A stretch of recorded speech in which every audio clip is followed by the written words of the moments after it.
ಭವದ ಕೇಳು ನೋಡಯ್ಯ ಎನ್ನುವ ಬಸವಣ್ಣನ ವಾಣಿಯಂತೆ ಅಜ್ಞಾನದ ಅಂಧಕಾರವನ್ನು. He is considered as one of the greatest social reformer ever existed ಅಂತ ಹೇಳ್ತಾರೆ. 12ನೇ ಶತಮಾನದಲ್ಲಿ ಸಮಾಜದ ಅಸಮಾನತೆಯನ್ನು ಎಷ್ಟೊಂದು ಇನ್ಇಕ್ವಾಲಿಟಿ ಇತ್ತು, ಅಸಮಾನತೆ ಇತ್ತು.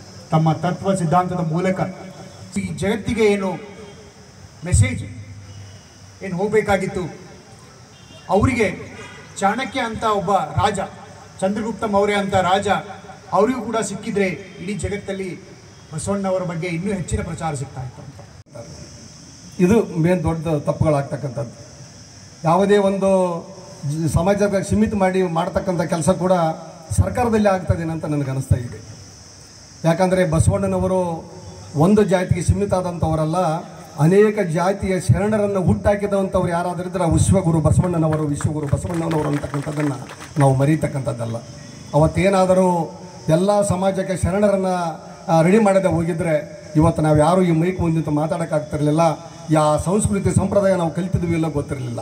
ಅಲ್ಲಿ ಉಳಿಯುವಂಥ ಕೆಲಸ ಮಾಡಿದರೆ ಎಲ್ಲರೂ ಬಸವಣ್ಣನವ್ರು ಆಗ್ತಾರೆ ಅಂದರೆ ತಪ್ಪಾಗಲಿಕ್ಕಿಲ್ಲ. ಜನರ ಏಳಿಗೆಗಾಗಿ, ಸಮಾಜದ ಸುಧಾರಣೆಗಾಗಿ ಕೆಳಗಿದ್ದವ್ರನ್ನ ಮೇಲೆ ಎತ್ತುವಂಥ ಕೆಲಸ ಯಾರೇ ಮಾಡಿದರೂ ಮುಂದಿನ ಬಸವಣ್ಣನವ್ರು ಆಗ್ತಾರೆ. ಅದಕ್ಕೆಲ್ಲರೂ ಬಸವಣ್ಣನವರ ಆದರ್ಶಗಳನ್ನು, ತತ್ವಗಳನ್ನು ರೂಢಿಸ್ಕೊಳ್ಬೇಕು ಅಂತಾರೆ. ಅದೇ ರೀತಿಯಾಗಿ ಸಹಾಯಕ ಆಯುಕ್ತರು ಕೂಡ ಬಸವಣ್ಣನ ವಿಚಾರಗಳನ್ನು, ಅಸಮಾನತೆ ಬಗ್ಗೆ ಕುರಿತು ಅವರು ಕೂಡ ಜೋರಾದ ಚಪ್ಪಳೆಯನ್ನು ಯಾಕೋ ಬರ್ತಾ ಇಲ್ಲ.